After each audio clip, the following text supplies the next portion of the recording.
Hello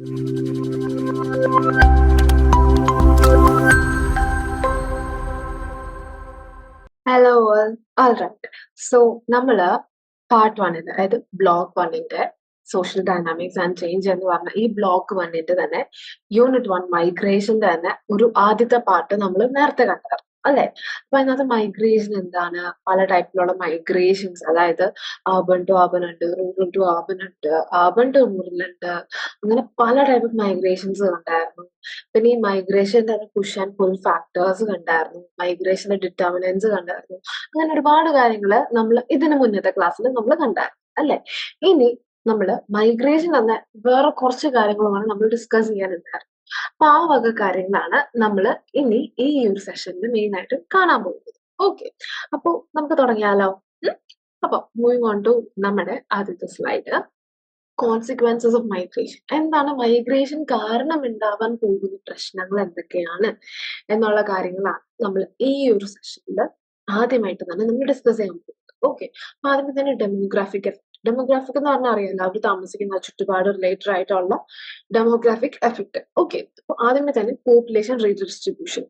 population redistribution എന്ന് എന്താണെന്ന് വെച്ച് കഴിഞ്ഞാൽ റീഡിസ്ട്രിബ്യൂഷൻ. ഓക്കെ, പോപ്പുലേഷൻ റീഡിസ്ട്രിബ്യൂഷൻ എന്താന്ന് വെച്ച് കഴിഞ്ഞാൽ ഇപ്പോ നമ്മുടെ മൈഗ്രേഷൻ എന്ന് പറയുന്നത് ഈ ഭാഗത്തുള്ള ആൾക്കാര് ഇവിടെ എന്തെങ്കിലും ഇഷ്യൂസ് അല്ലെങ്കിൽ അവിടെ അത്യാവശ്യം ഭയങ്കര എന്താ പറയാ അവർക്ക് ആവശ്യമുള്ള കാര്യങ്ങൾ കിട്ടുന്നില്ല എന്നുള്ള രീതിയിലാകുമ്പോഴത്തേക്കും ഇവർ ഇവിടുന്ന് ഇങ്ങോട്ടേക്ക് പോകുന്നതാണ് മൈഗ്രേഷൻ എന്ന് പറയുന്നത് അല്ലെ. അപ്പൊ ഇവിടെയുള്ള ആൾക്കാര് ഷിഫ്റ്റ് ചെയ്ത് ഇങ്ങോട്ടേക്ക് വരും. ഇങ്ങനെ വരുമ്പോഴത്തേക്കും എന്താ പ്രശ്നം, ഇവിടെയുള്ള ആൾക്കാരുടെ എണ്ണം കുറഞ്ഞു വരികയും ഇവിടെയുള്ള ആൾക്കാരുടെ എണ്ണം കൂടി വരികയും ചെയ്യുന്നു. പ്ലേസ് ഓഫ് ഒറിജിനിലുള്ള ആൾക്കാരുടെ പോപ്പുലേഷൻ കുറഞ്ഞു വരുന്നു, പ്ലേസ് ഓഫ് ഡെസ്റ്റിനേഷനിലുള്ള ആൾക്കാരുടെ എണ്ണം കൂടി വരുന്നു. അതാണ് പോപ്പുലേഷൻ റീഡിസ്ട്രിബ്യൂഷൻ എന്ന് പറയുന്നത്. ഓക്കെ, ഇനി മൂവിങ് ഓൺ ടു അടുത്തത് age and gender imbalance. Age and gender imbalance എന്താന്ന് ചോദിച്ചു കഴിഞ്ഞാൽ ഈ റൂറൽ ടു അർബൻ മൈഗ്രേഷൻ കൂടുതലായിട്ടും ആരാ ചെയ്യുന്നത്, യങ്സ്റ്റേഴ്സ് ആയിട്ടുള്ള മെയിൽസിന്റെ ഇടയിലാണ് കൂടുതലായിട്ടും കണ്ടുവരുന്നത്. ഫീമെയിൽസിന്റെ ഇടയിൽ ഇല്ല എന്നല്ല കേട്ടോ, എന്നാലും ഫീമെയിൽസ് കൂടുതലായിട്ട് മൈഗ്രേറ്റ് ചെയ്യുന്ന മാരേജിന് ശേഷമായിരിക്കാം. പക്ഷെ ഈ ഏജ് ആൻഡ് ജെൻഡർ ഇംബാലൻസ് എന്ന് പറഞ്ഞ ഈ ഒരു ഡെമോഗ്രാഫിക് എഫക്റ്റില് നമ്മൾ മെയിൻ ആയിട്ടും നമ്മൾ മെയിൽസിന്റെ കാര്യത്തിൽ മെയിൽസ് ആണ് കൂടുതലായിട്ടും എന്താ മൈഗ്രേറ്റ് ചെയ്യുന്നത്. അവർ ജോലി സംബന്ധമായിട്ടുള്ള കാര്യങ്ങൾക്കൊക്കെ കൂടുതൽ മൈഗ്രേറ്റ് ചെയ്യുന്നത് മെയിൽസ് ആണ്. അതും റൂറൽ ടു അർബൻ ഏരിയാസിലാണ് ഇവർ മെയിൻ ആയിട്ട് മൈഗ്രേറ്റ് ചെയ്യുന്നത്. അപ്പൊ അങ്ങനെ വരുമ്പോഴത്തേക്കും എന്താ ഉണ്ടാവണേ, അവർ മൈഗ്രേറ്റ് ചെയ്യുന്നത്, അതായത് അവരുടെ പ്ലേസ് ഓഫ് ഒറിജിനിൽ നിന്ന് പ്ലേസ് ഓഫ് ഡെസ്റ്റിനേഷനിലോട്ടാണ് പോകുന്നത്. അങ്ങനെ വരുമ്പോഴത്തേക്കും ഈ പ്ലേസ് ഓഫ് ഒറിജിനിൽ കൂടുതലും പ്രായമായ ആൾക്കാരും അല്ലെങ്കിൽ ഫീമെയിൽ ഡോമിനന്റ് ആയിട്ടുള്ള ആൾക്കാരൊക്കെ ആയിരിക്കും കൂടുതലുണ്ടാവുക. എന്നാൽ പ്ലേസ് ഓഫ് ഡെസ്റ്റിനേഷനിലാണെങ്കിലോ ആണുങ്ങളുടെ, അതായത് മെന്നിന്റെ പ്രൊപ്പോർഷൻ കുറച്ചും കൂടെ കൂടുതലായിരിക്കും. മനസ്സിലായോ? ഇതാണ് ഏജ് ആൻഡ് ജെൻഡർ ഇംബാലൻസ് എന്ന് പറയുന്നത്. ഈ സൈറ്റിൽ, അതായത് പ്ലേസ് ഓഫ് ഒറിജിനില് ഏജ് എന്ന് പറയുന്നത് ഒരു ഓൾഡർ ഏജ് ആയിരിക്കും, ജെൻഡർ എന്ന് പറയുന്നത് കൂടുതലായിട്ടും ഈ എന്താ പറയാ ഒരു ഫീമെയിൽ ഡോമിനന്റ് ആയിട്ടുള്ള ഒരു സൊസൈറ്റീസ് ഒക്കെ ആയിരിക്കും ഇവിടെ കൂടുതലുണ്ടാവുക. എന്നാൽ പ്ലേസ് ഓഫ് ഡെസ്റ്റിനേഷൻ ആണെന്നുണ്ടെങ്കിലോ അവിടെ യങ്സ്റ്റേഴ്സ് കൂടുതലായിരിക്കും. മാത്രമല്ല അവിടെ എന്ന് പറയുമ്പോഴത്തേക്കും ആണുങ്ങളുടെ പ്രൊപ്പോർഷൻ, മെന്നിന്റെ പ്രൊപ്പോർഷൻ കുറച്ചും കൂടെ ഇൻക്രീസ് ചെയ്യും. അപ്പൊ അങ്ങനെയുള്ള ഒരു ഇത് നമുക്ക് കാണാൻ പറ്റുന്നത്. പിന്നെ വരുന്നതാണ് ലോങ് ടേം ഇമ്പാക്ട്.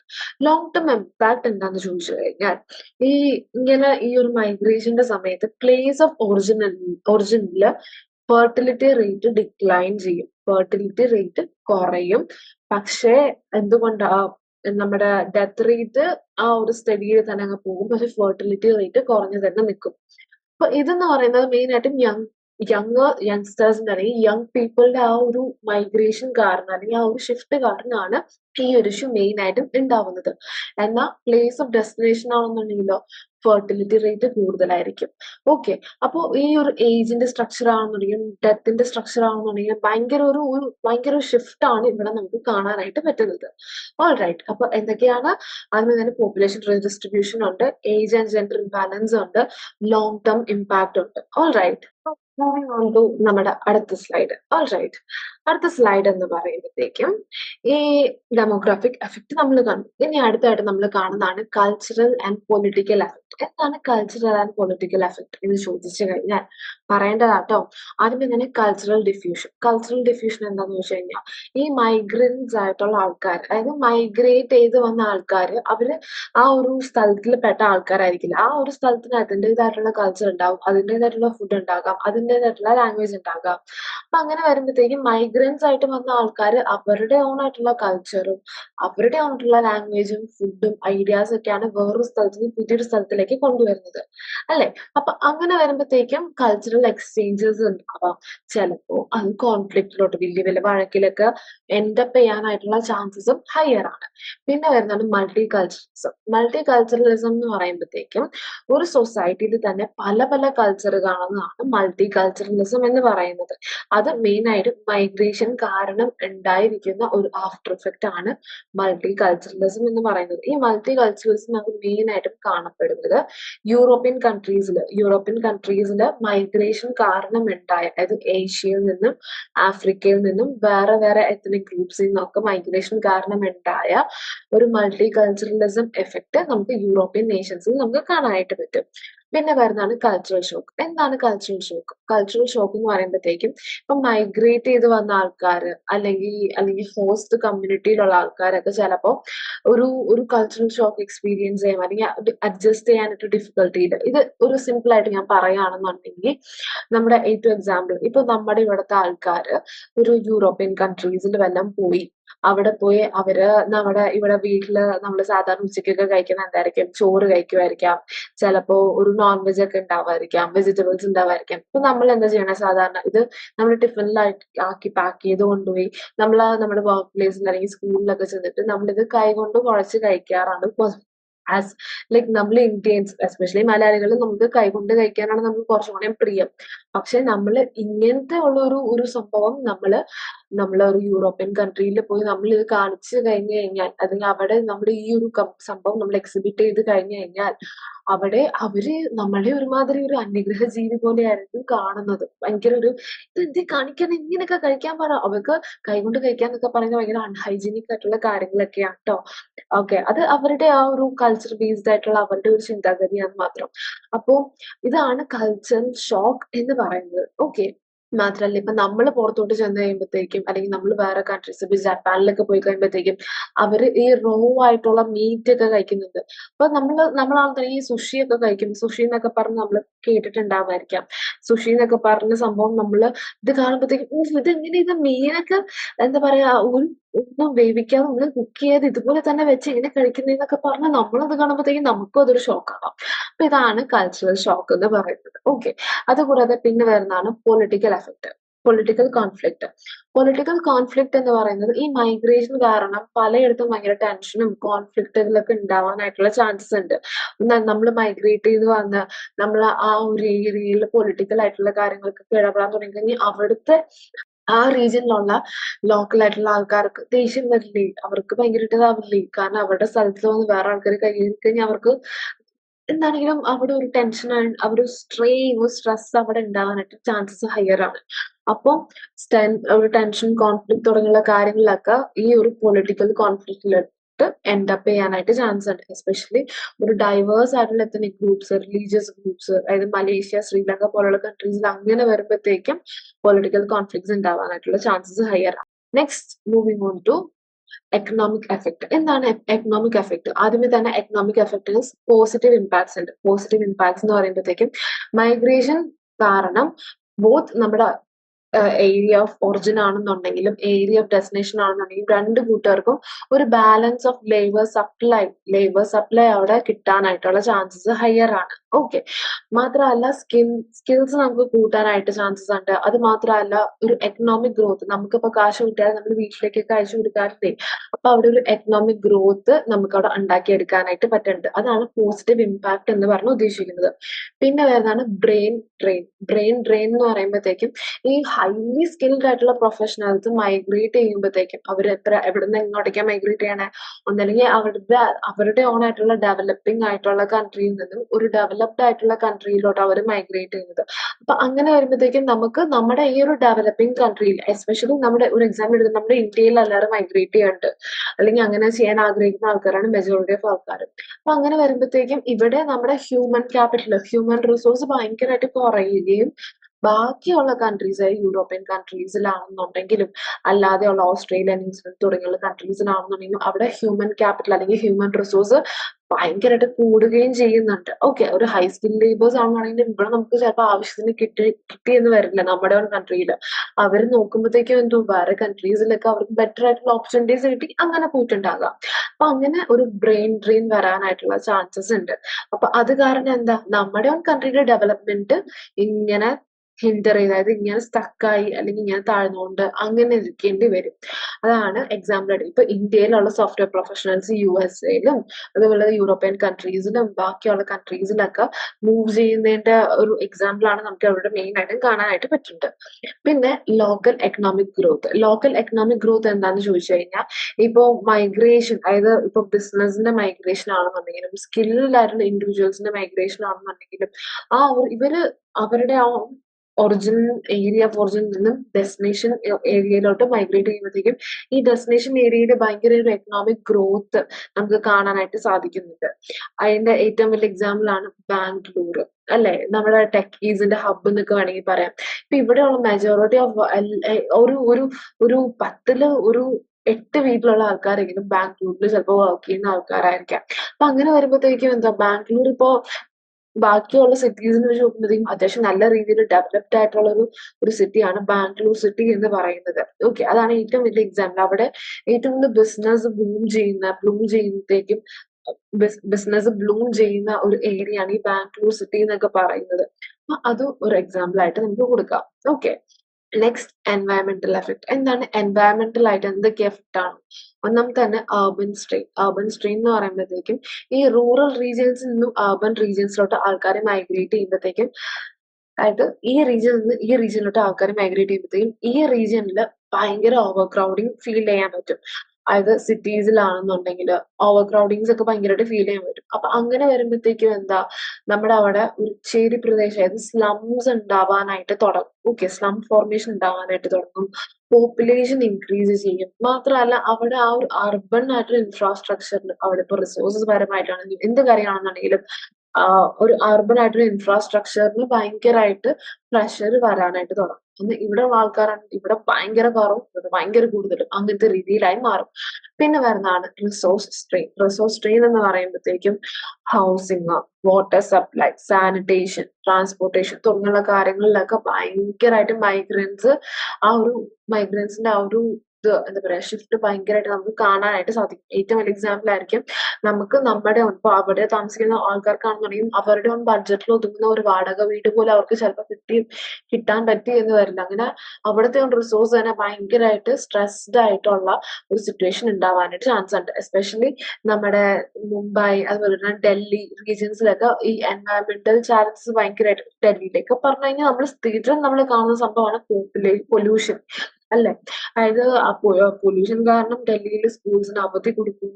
ഭയങ്കര എയർ പൊല്യൂഷൻ അത് ഭയങ്കരമായിട്ട് കാണുന്നതാണ് ഡൽഹിയിൽ. പിന്നെ മുംബൈ നമുക്ക് അറിയാലോ, നമ്മുടെ ഏറ്റവും കൂടുതൽ സ്ലംസ് നമുക്ക് അറിയാവുന്ന എന്താ പറയാ ഈ എന്താ പറയാ അധോലോകം എന്നൊക്കെ പറഞ്ഞു വരുന്ന സ്ലംസ് ഒക്കെ നമ്മൾ ഏറ്റവും കൂടുതൽ കണ്ടുവന്നിരിക്കുന്നത് എവിടെയാണ്? മുംബൈയിലാണ്. അപ്പൊ അതെല്ലാം തന്നെ ഈ ഒരു എൻവയറമെന്റൽ എഫക്റ്റ് ആയിട്ട് നമുക്ക് പറയാനായിട്ട് സാധിക്കും. ഓക്കെ, പിന്നെ വരുന്നതാണ് സോഷ്യൽ ഇഫക്റ്റ് എന്ന് പറയുമ്പോഴത്തേക്കും ലിവിങ് കണ്ടീഷൻസ് ആണ് ആദ്യം. മൈഗ്രന്റ് ആയിട്ട് വന്ന ആൾക്കാർ, അതായത് വേറൊരു സ്ഥലത്ത് നിന്ന് നമ്മുടെ ഒരു സിറ്റി ഏരിയയിലോട്ടോ അങ്ങനെ എന്തെങ്കിലും ഷിഫ്റ്റ് ചെയ്ത് വന്ന ആൾക്കാർക്ക് കൂടുതലായിട്ടും ഒരു പാവപ്പെട്ട ബാക്ക്ഗ്രൗണ്ട് ഒക്കെ ആയിരിക്കാം, ഒരു എക്കണോമിക്കലി വീക്ക് ആയിട്ടുള്ള ഒരു ബാക്ക്ഗ്രൗണ്ട് ഒക്കെ ആയിരിക്കാം അവർക്ക് ഉണ്ടാവുക. അപ്പൊ അങ്ങനെ വരുമ്പോഴത്തേക്കും എന്താ, അവരുടെ ലൈഫിലെ കണ്ടീഷൻസ് ആണെന്നുണ്ടെങ്കിൽ, ലിവിങ് കണ്ടീഷൻസ് ആണെന്നുണ്ടെങ്കിൽ കുറച്ചും കൂടെ പുവർ ആയിരിക്കാം. മാത്രമല്ല ജോബ് ആണെന്നുണ്ടെങ്കിൽ ഇൻസെക്യൂർ ആയിരിക്കും. ചില ദിവസങ്ങളിൽ പണിയുണ്ടാവും, ചില ദിവസങ്ങളിൽ പണിയുണ്ടാവില്ല. അങ്ങനെ ഇൻസെക്യൂർ ആയിട്ടുള്ള ജോബ് ആയിരിക്കാം. പിന്നെ അതുകൂടാതെ തന്നെ അവര് സ്ലം ഏരിയസിലൊക്കെ ആയിരിക്കും കൂടുതലും അവർ ചെന്നെത്തിപ്പെടുന്നത്.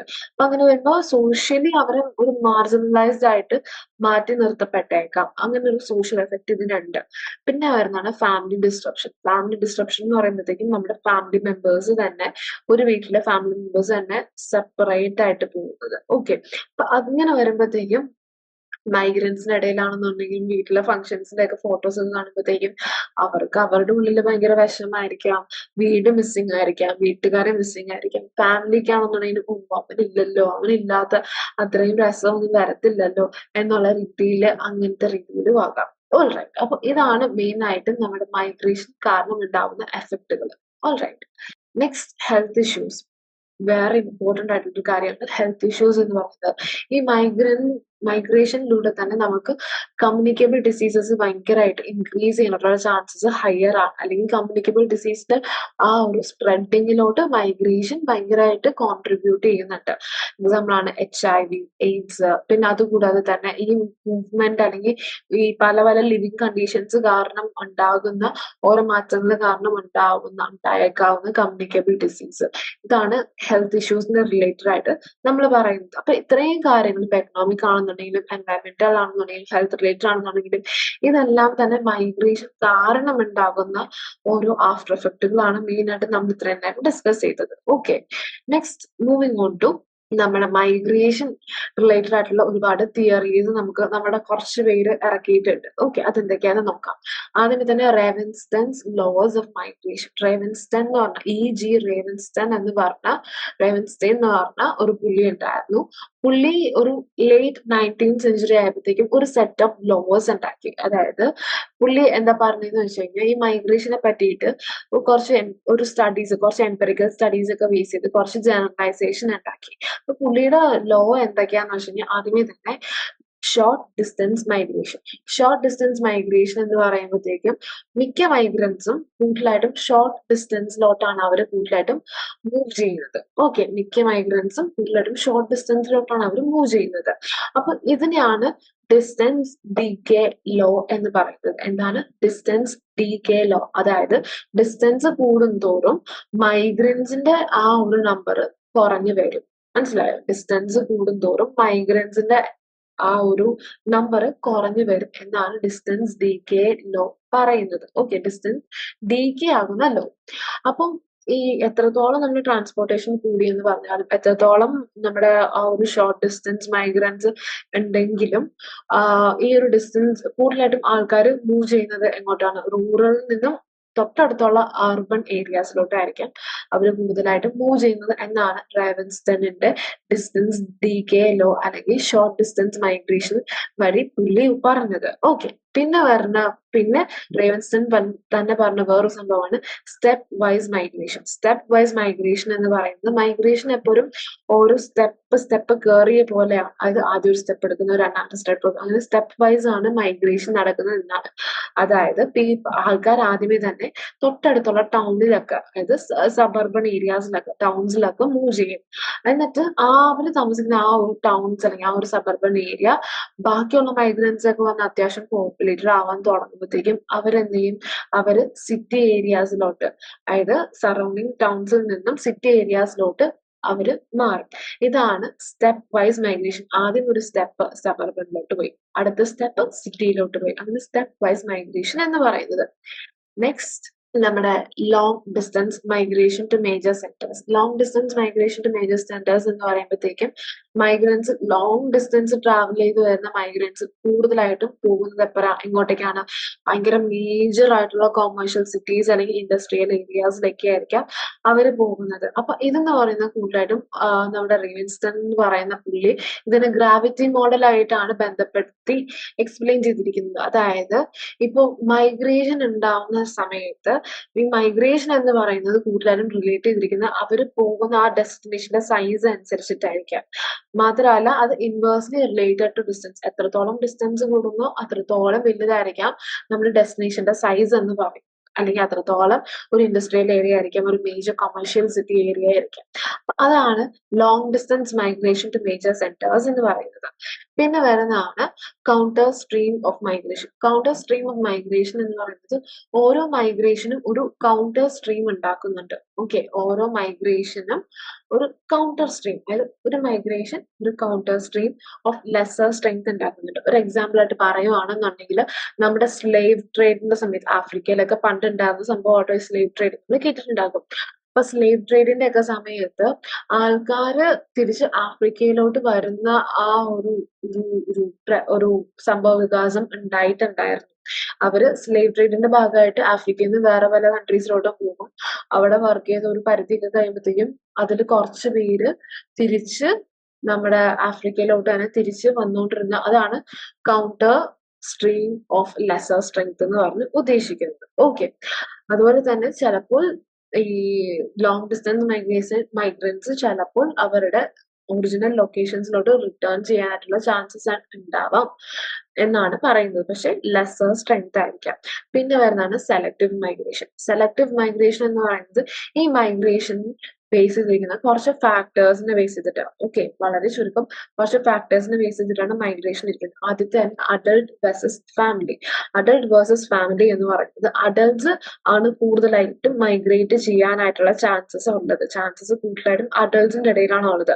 എന്ന് വെച്ചാൽ ഫാമിലി ചെയ്യില്ലെന്നല്ല, ഫാമിലി ചെയ്യും. പക്ഷെ അതിനനുസരിച്ചുള്ള എന്തെങ്കിലും സർക്കംസ്റ്റൻസ്, എന്തെങ്കിലും കാരണങ്ങൾ ഉണ്ടെങ്കിൽ മാത്രമേ ഫാമിലി അങ്ങനെ ചെയ്യാറുള്ളൂ. അതിപ്പോ എന്തെങ്കിലും കോൺഫ്ലിക്റ്റ്, എന്തെങ്കിലും വാർ, എന്തെങ്കിലും ഡിസാസ്റ്റേഴ്സ്, അല്ലെങ്കിൽ നമ്മുടെ ഫാമിലിക്ക് മൊത്തം ഒരു ബെറ്റർ ആയിട്ടുള്ള ഒരു എക്കണോമിക് ഗ്രോത്ത്, അങ്ങനത്തെ രീതിയിൽ വരുമ്പോഴത്തേക്കാണ് ഫാമിലി മൈഗ്രേറ്റ് ചെയ്യുക. അല്ലാതെ ഫാമിലി അങ്ങനെ മൈഗ്രേറ്റ് ചെയ്യാറില്ല. അതാണ് അഡൾട്ട് വേഴ്സസ് ഫാമിലി. ഒരു സെലക്ടീവ് ഫാക്ടർ ആട്ടോ അത്.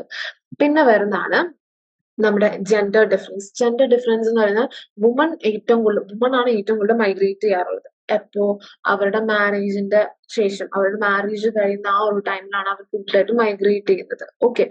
അപ്പോ വിത്ത് അവരുടെ ഓൺ കൺട്രിയിലായിരിക്കാം വുമൺ കൂടുതലായിട്ട് മൈഗ്രേറ്റ് ചെയ്യാനായിട്ടുള്ള ചാൻസ്. എന്നാൽ മെൻ എന്ന് പറയുന്നത് കൂടുതലായിട്ട് ചിലപ്പോൾ ലോങ് ഡിസ്റ്റൻസ് മൈഗ്രേഷൻസ് ചെയ്യാറുണ്ട്. പക്ഷെ ഇന്നത്തെ കാലത്ത് അതിന് കുറെ നല്ല രീതിയിൽ ചേഞ്ച് ഒക്കെ വന്നിട്ടുണ്ട് കേട്ടോ.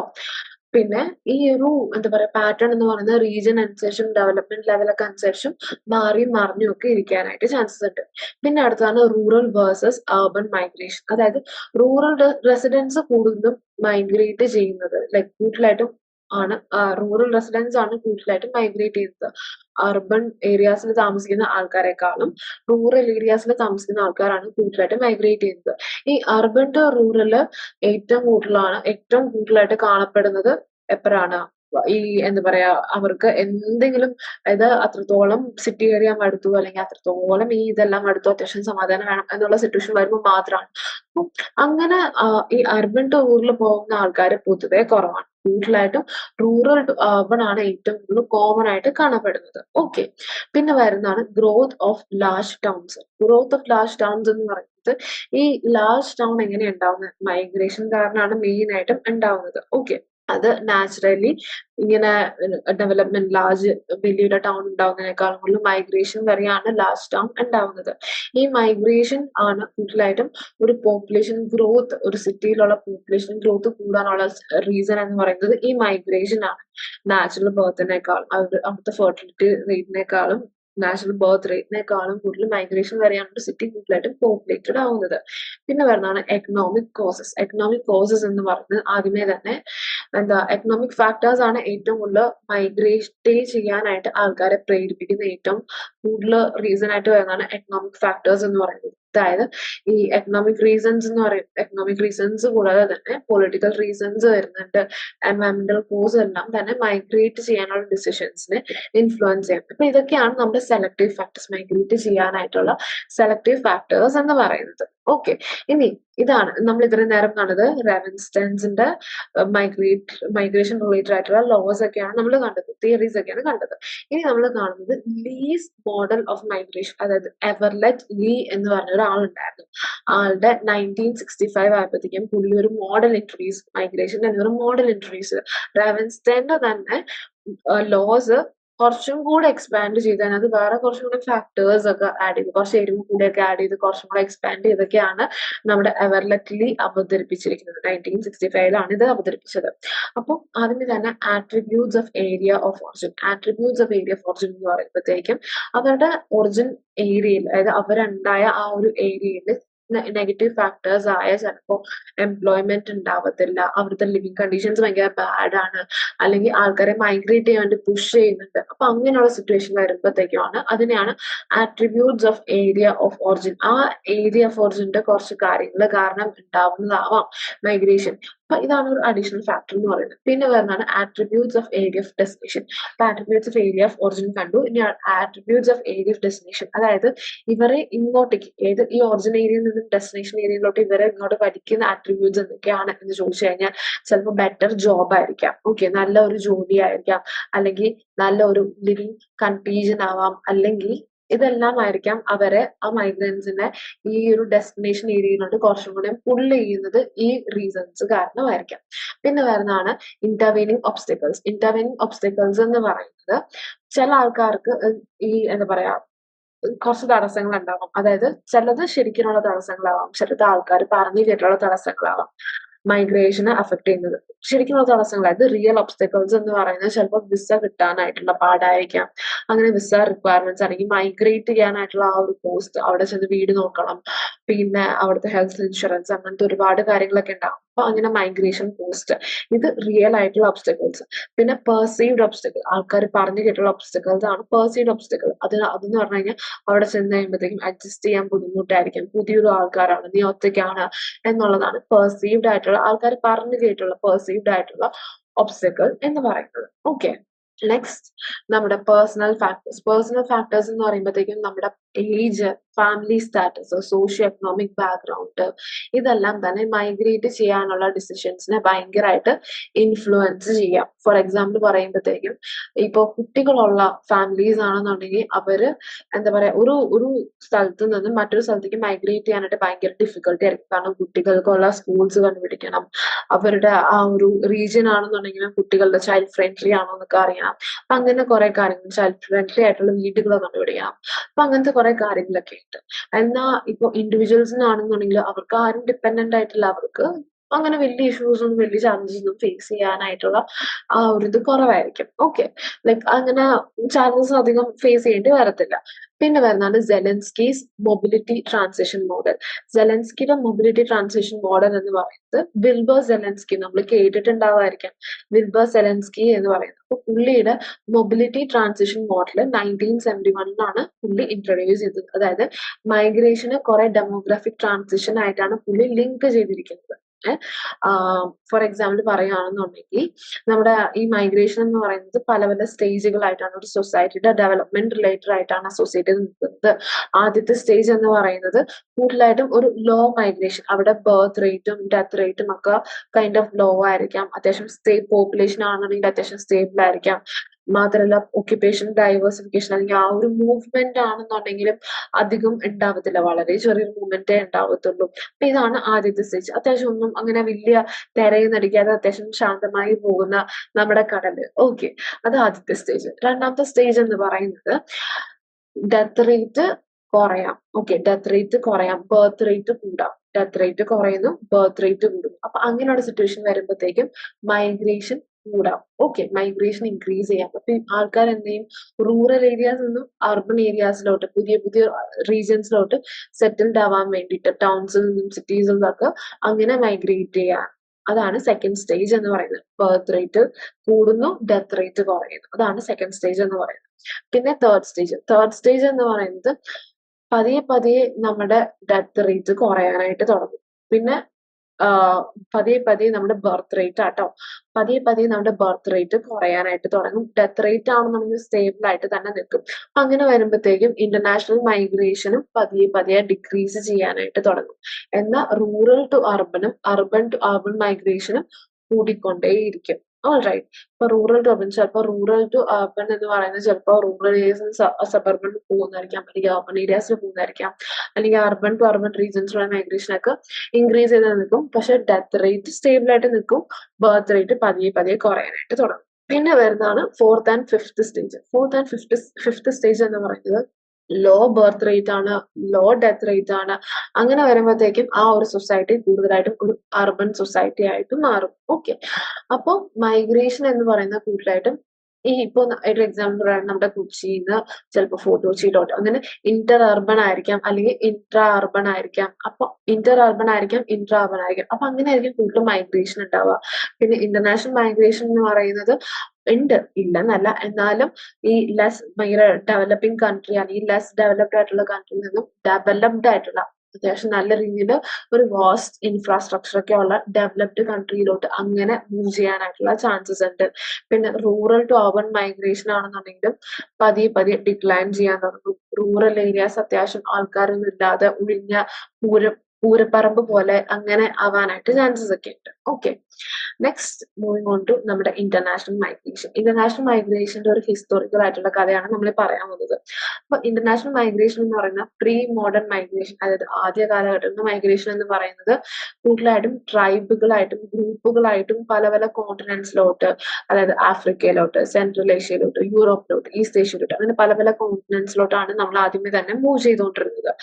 പിന്നെ ഈ മൈഗ്രേഷൻ അവിടെ ഒരു എന്താ പറയാ, ഈ മൈഗ്രേഷൻ കൂടുതലായിട്ടും ഉണ്ടായത് എപ്പോഴാണ്, നമ്മുടെ ആ ഒരു നാഷണൽ ബൗണ്ടറീസ് ഒക്കെ, ഒരു മോഡേൺ നാഷണൽ ബൗണ്ടറീസ് ഒക്കെ ഉണ്ടാക്കുന്നതിന് മുമ്പാണ് ഇങ്ങനെയുള്ള മൈഗ്രേഷൻസ് ഒക്കെ ഉണ്ടായിരുന്നത്. അപ്പൊ ഈ മൈഗ്രേഷൻസിനെ കൂടുതലായിട്ടും എന്താ പറയുക, നയിച്ചുകൊണ്ടിരുന്ന ആ ഒരു ഡ്രൈവിംഗ് ഫോഴ്സ് എന്ന് പറയുന്നത് ക്ലൈമറ്റ് ചേഞ്ച് കൊണ്ടാകാം, റിസോഴ്സിന്റെ അവൈലബിലിറ്റി കൊണ്ടായിരിക്കാം, അല്ലെങ്കിൽ കോൺഫ്ലിക്റ്റ് കൊണ്ടായിരിക്കാം. ഇതെല്ലാം ആയിരിക്കാം ആ സമയത്ത് പ്രീ മോഡേൺ മൈഗ്രേഷൻസിനൊക്കെ ഉണ്ടാവാനായിട്ടുള്ള ചാൻസസ് ഇങ്ങനെയായിരിക്കാം.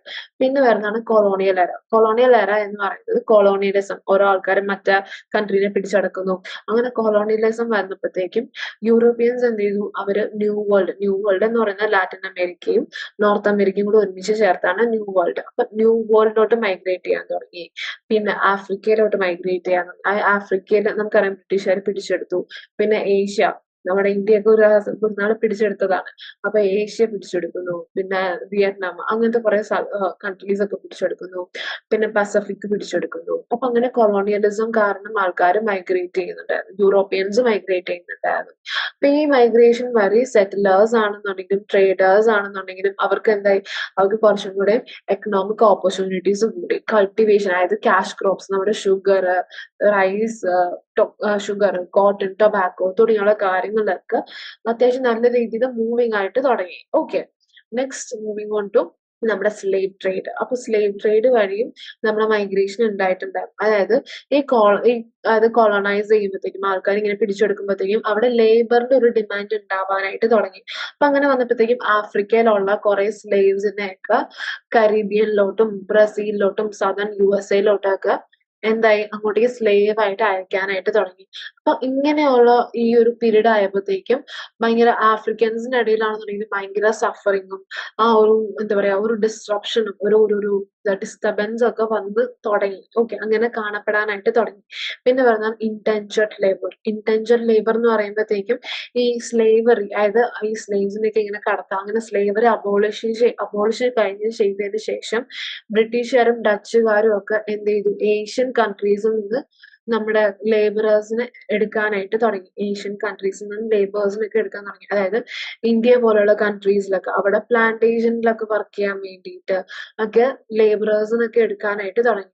അപ്പൊ ഇങ്ങനെ വന്നപ്പോഴത്തേക്കും ഇപ്പോ നമ്മുടെ ഫിജി, മലേഷ്യ, മൗറീഷ്യസ് തുടങ്ങിയുള്ള രാജ്യങ്ങളിലൊക്കെ ഇന്ത്യൻ ഒറിജിൻസിലുള്ള ആൾക്കാരെയൊക്കെ കണ്ടുവരാനായിട്ട് തുടങ്ങി, അല്ലെങ്കിൽ ഇന്ത്യൻ ഒറിജിൻസിലുള്ള പോപ്പുലേഷൻസ് ഒക്കെ കണ്ടുവരാനായിട്ട് തുടങ്ങി. പിന്നെ പറഞ്ഞാണ് 20ാം നൂറ്റാണ്ടിലെ മൈഗ്രേഷൻ. 20ാം നൂറ്റാണ്ടിലെ മൈഗ്രേഷൻ എന്ന് പറയുന്നത് നമ്മുടെ ഇന്ത്യയുടെ പാർട്ടീഷൻ, 1947 നമ്മുടെ ഇൻഡിപെൻഡൻസ് ഡേയുടെ സമയത്ത് നമ്മുടെ ഇന്ത്യയും പാകിസ്ഥാനും അങ്ങനെ രണ്ടായിട്ട് നമ്മൾ വിഭജിച്ചായിരുന്നു അല്ലെ. അപ്പൊ അങ്ങനെ വന്നപ്പോഴത്തേക്കും ആൾക്കാരുടെ ഒരു ഫ്ലോ, ഇന്ത്യയിലേക്കും പാകിസ്ഥാനിലേക്കും ഒക്കെ ഉള്ള ആൾക്കാരുടെ ഒരു ഫ്ലോ നമുക്ക് കാണാൻ പറ്റി.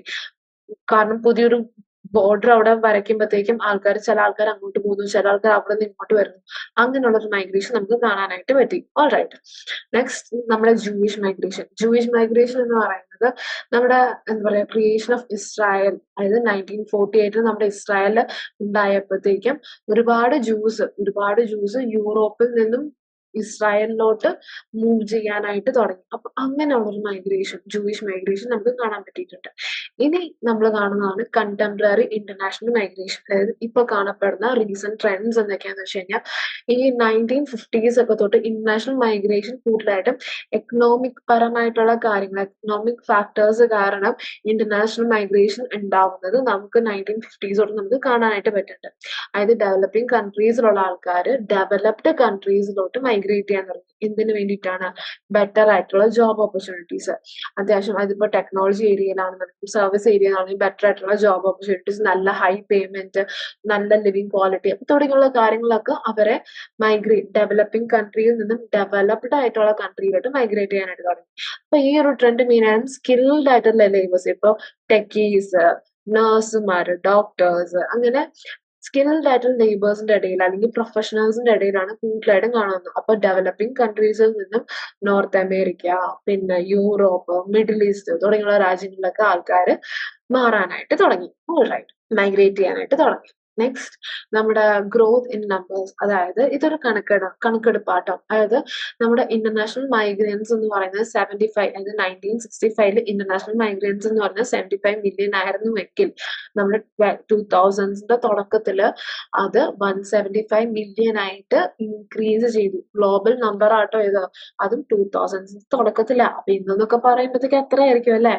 അപ്പം അങ്ങനെ ഒരു നമ്പറിങ് ലൈക്ക് ഒരു അസംഷൻ ഉണ്ട്. അത് മാത്രമല്ല, ഈ ഒരു ഗ്രോത്ത് എന്ന് പറയുന്നത് ലേബറിന്റെ ഡിമാൻഡും കൂട്ടിയിട്ടുണ്ട്. ഡെവലപ്ഡ് കൺട്രീസിൽ ലേബറിന്റെ ഡിമാൻഡ് കൂടിയിട്ടുണ്ട്. മാത്രമല്ല അവരുടെ ട്രാൻസ്പോർട്ടേഷൻ ആണെന്നുണ്ടെങ്കിൽ കമ്മ്യൂണിക്കേഷൻ ആണെന്നുണ്ടെങ്കിൽ അത്യാവശ്യം നല്ല രീതിയിൽ ഡെവലപ്ഡ് ആയിട്ട് ഒരു ഹൈഫൈ ലെവലിൽ തന്നെ എത്തി നിൽക്കുന്നുണ്ട്. ഓൾറൈറ്റ്, നെക്സ്റ്റ് നമ്മുടെ ക്രൈസിസ് ഡ്രിവൻ മൈഗ്രേഷൻ. എന്താണ് ക്രൈസിസ് ഡ്രിവൻ മൈഗ്രേഷൻ? അതായത് ഇപ്പൊ റെഫ്യൂജീസ്, ഡിസ്പ്ലേസ്ഡ് ആയിട്ടുള്ള ആൾക്കാർ, പല പല ഇന്റർനാഷണൽ മൈഗ്രൻസ് ഒക്കെ കൂടുതലായിട്ടും റെഫ്യൂജി, അതായത് അവിടെ എന്തെങ്കിലും വോറോ കോൺഫ്ലിക്റ്റ് ഒക്കെ നടക്കുമ്പോഴത്തേക്കും അവിടെ എന്തെങ്കിലും ക്രൈസിസ് പ്രശ്നങ്ങൾ ഉണ്ടാകുമ്പോൾ അവിടെ നിന്ന് ഓടി രക്ഷപ്പെട്ട് വന്ന ആൾക്കാർ, അപ്പൊ അങ്ങനെ റെഫ്യൂജീസ് ഉണ്ടായിട്ടുണ്ട്. അല്ലെങ്കിൽ ഡിസ്പ്ലേസ്, ഒരു സ്ഥലത്ത് നിന്ന് മറ്റു സ്ഥലത്തേക്ക് മാറ്റി താമസിക്കപ്പെട്ടെന്ന അവരുടെ വീടും അതും ഇതൊക്കെ നഷ്ടപ്പെട്ട് അങ്ങനെ ഡിസ്പ്ലേസ്ഡ് ആയിട്ടുള്ള ഒരു മൈഗ്രേഷൻ നമുക്ക് കാണുന്നുണ്ട്. അപ്പൊ ഇത് മെയിൻ ആയിട്ടും കോൺഫ്ലിക്ട്, ഡിസാസ്റ്റേഴ്സ്, പെർസിക്യൂഷൻ തുടങ്ങിയ കാര്യങ്ങൾ കാരണമാണ് ഇത് ഉണ്ടായിരിക്കുന്നത്. പിന്നെ 1996 അറൌണ്ട് ഒരു 14 മില്യൺ ആൾക്കാരാണ് ഈ ഒരു റെഫ്യൂജീസ് അല്ലെങ്കിൽ ഇൻവോളണ്ടറി മൈഗ്രൻസ് ആയിട്ട്, അവര് വോളണ്ടറി അല്ല, അവര് ഫോഴ്സ് ചെയ്ത് ഇൻവോളണ്ടറി ആയിട്ടുള്ള മൈഗ്രൻസ് ആയിട്ട് കാണപ്പെട്ടത്. ഓക്കെ, അപ്പൊ അങ്ങനെ വരുമ്പോഴത്തേക്കും അവരെ പല പല എന്താ പറയാ കൺട്രീസിലോട്ടും വിതൻ അവരുടെ ഓൺ കൺട്രിയിൽ തന്നെ പല പല സ്ഥലത്തിലോട്ടൊക്കെ അവരെ മാറ്റി താമസിപ്പിക്കേണ്ടിയൊക്കെ വരുന്നിട്ടുണ്ട്. പിന്നെ വേറെ ഒരു ലാർജ് സ്കെയിൽ ഡിസ്പ്ലേസ്മെന്റ് എക്സ്പീരിയൻസ് ചെയ്തിരിക്കുന്ന, അതായത് മാറ്റി താമസിപ്പിക്കുന്ന ആൾക്കാരെ പ്ലേസ് ചെയ്യുന്ന റീജിയൻസ് എന്ന് പറയുന്നത് കൂടുതലായിട്ടും ആഫ്രിക്ക, പിന്നെ മിഡിൽ ഈസ്റ്റ്, ഏഷ്യയിലെ പാർട്സ്, അതായത് ശ്രീലങ്ക ഇൻക്ലൂഡഡ് ആയിട്ടുള്ള ഏഷ്യയിലെ പാർട്സ്, ഇങ്ങനെയുള്ള ഏരിയാസിലൊക്കെ അത്യാവശ്യം ലാർജ് സ്കെയിൽ ആയിട്ടുള്ള ഡിസ്പ്ലേസ്മെന്റ് കണ്ടുവന്നിട്ടുണ്ടായിരുന്നു. Alright, next regulatory framework. Regulatory framework എന്ന് പറയുമ്പോഴത്തേക്കും ഈ മിഗ്രൻസിന്റെ ആ ഒരു കൺട്രോൾ ആണെന്നുണ്ടെങ്കിലും ഇമിഗ്രൻസിന്റെ ഫ്ലോ ആണെന്നുണ്ടെങ്കിലും കൺട്രോൾ ചെയ്യേണ്ടത് ഇമിഗ്രേഷൻ പോളിസീസ് ഒക്കെ ഉണ്ടാക്കിയിട്ടുണ്ടായിരുന്നു. Especially western Europe, North America, Oceania തുടങ്ങിയുള്ള സ്ഥലത്തൊക്കെ ഭയങ്കര സ്ട്രിക്റ്റ് ആയിട്ടുള്ള ഇമിഗ്രേഷൻ ലോസ് ആണ് അവര് ഉണ്ടായിരിക്കുന്നത്. അപ്പൊ മാത്രമല്ല മൈഗ്രൻസിന്റെ ആ ഒരു ഫ്ലോ കൺട്രോൾ ചെയ്യാനായിട്ടും വേണ്ടിയിട്ടാണ് ഈ ഒരു ഇമിഗ്രേഷൻ ലോസ്, പോളിസീസ് ഒക്കെ ഉണ്ടാക്കിയിരിക്കുന്നത്. അപ്പൊ ഈ പോളിസീസ് മെയിൻ ആയിട്ടും അവരുടെ ലേബർ മാർക്കറ്റിനെ ആണെന്നുണ്ടെങ്കിലും സോഷ്യൽ ഇന്റഗ്രേഷൻ ആണെന്നുണ്ടെങ്കിലും നാഷണൽ സെക്യൂരിറ്റി ആണെന്നുണ്ടെങ്കിലും ഇങ്ങനത്തെ കുറെ കാര്യങ്ങളെയൊക്കെ ആ ഒരു ചാലഞ്ചസിനെയൊക്കെ അഡ്രസ് ചെയ്യാൻ വേണ്ടിയിട്ട്, ആ ചാലഞ്ചസിനൊക്കെ നേരിടാൻ വേണ്ടിയിട്ടാണ് ഈ പോളിസീസ് മെയിൻ ആയിട്ടും എയിം ചെയ്യുന്നത്. Alright, that's it. Thank U.